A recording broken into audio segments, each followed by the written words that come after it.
This is the most famous winter scene ever painted, everyone's favorite Christmas card. But what if I told you that nothing in this painting is what it seems?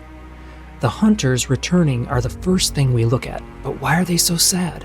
The inn looks inviting, but is it? Or is it about to be set on fire?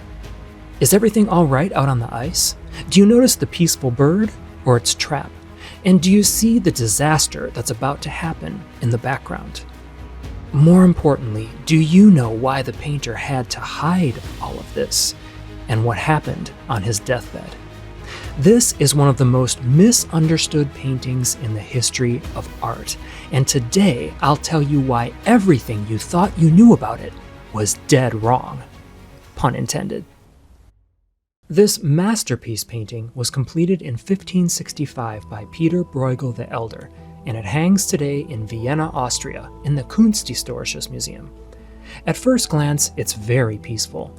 3 hunters returning through deep snow, a village below, a frozen river, people having a great time out on the ice.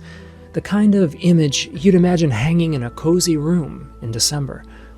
But the people who first saw this painting weren't looking at a Christmas card. They were looking at themselves. 1564 was the first winter of the Little Ice Age. In Antwerp, the river froze a meter thick. Food stores ran out, people were dying, and something worse was gathering. The Protestant Reformation had split Europe, and within 2 years, a tribunal that locals would nickname the Council of Blood would begin executing thousands of people for their beliefs. The painter knew it, and how he hid all of that in this painting is what makes it so special. To really understand this painting, first we need to understand a little bit about the painter. Pieter Bruegel the Elder was nicknamed the peasant painter, but he wasn't a peasant at all. He was a highly educated townsman who moved in humanist circles. He had crossed the Alps as a young man and came back with mountains burned into his memory. That's why he put them here, jagged peaks that should not exist on a flat Flemish landscape at all. He was also the first artist in Western history to take snow seriously as a subject. And he was a painter of coded truths that we're going to get into right now. Let's walk carefully right inside of this painting. The composition's organized along strong diagonals, the summit of the hill, a line of bare trees running alongside it, the hunters and their dogs descending through the trees toward the village. The entire painting's engineered to pull your eye along a specific path. Along that tree line, you'll see 5 black birds, 4 perched and 1 in flight. That 5th bird releases your eye from the trees and sends it out over the valley. Pure painter's craft. It works on you, whether you notice it or not.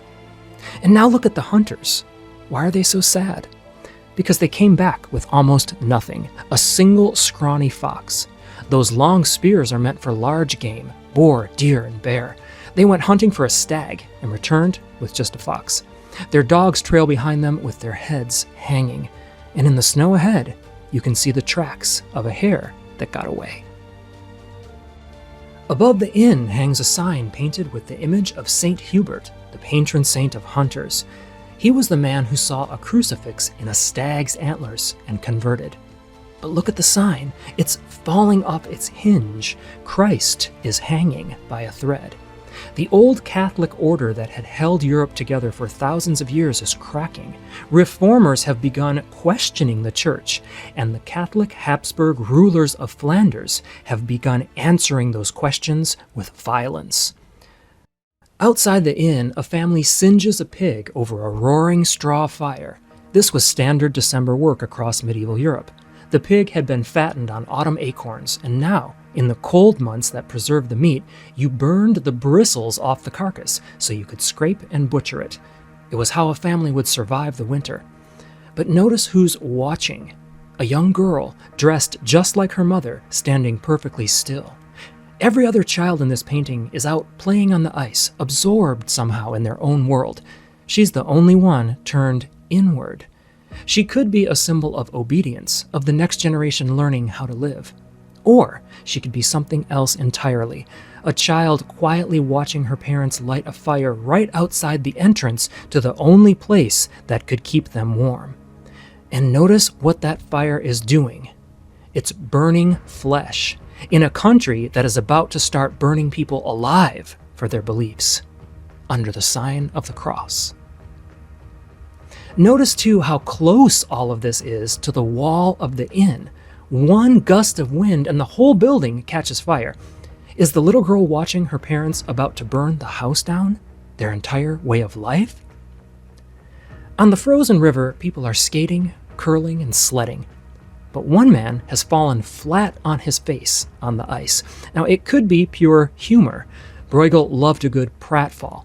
But in a painting where the ice is temporary, where Christ is hanging by a thread, a man suddenly face down starts to feel like something more.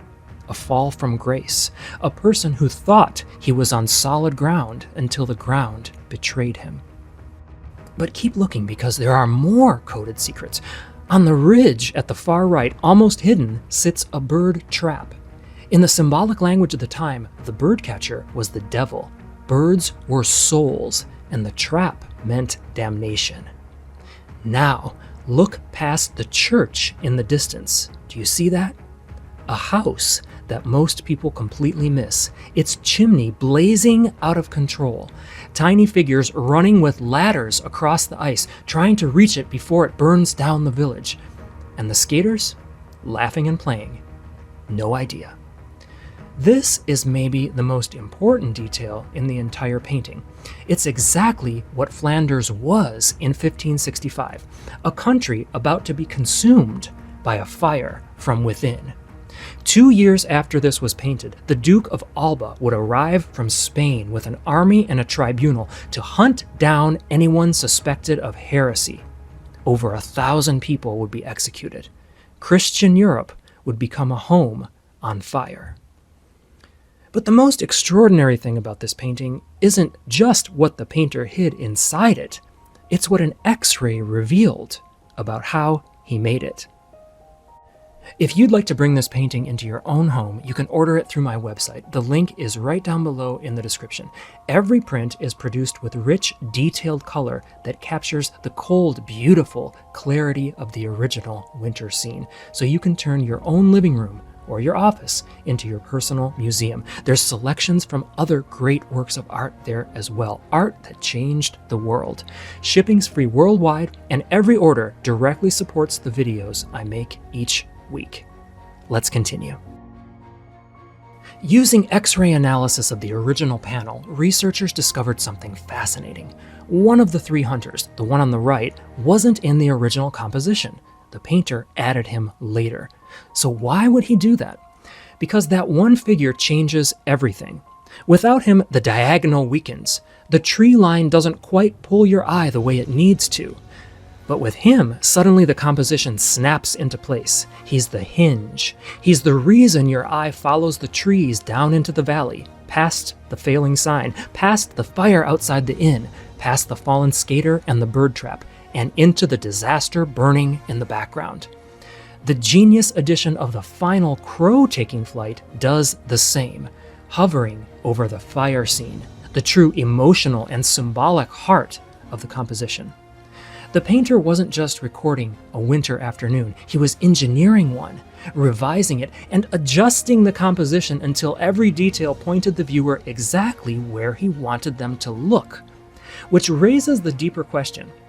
If the painter was this careful, this deliberate and obsessive about the placement of a single figure, then every other detail in this painting is also there on purpose. And 4 years later, on his deathbed, we finally learn why. As Pieter Bruegel the Elder lay dying, he called his wife to his bedside and asked her to take certain of his works and burn them.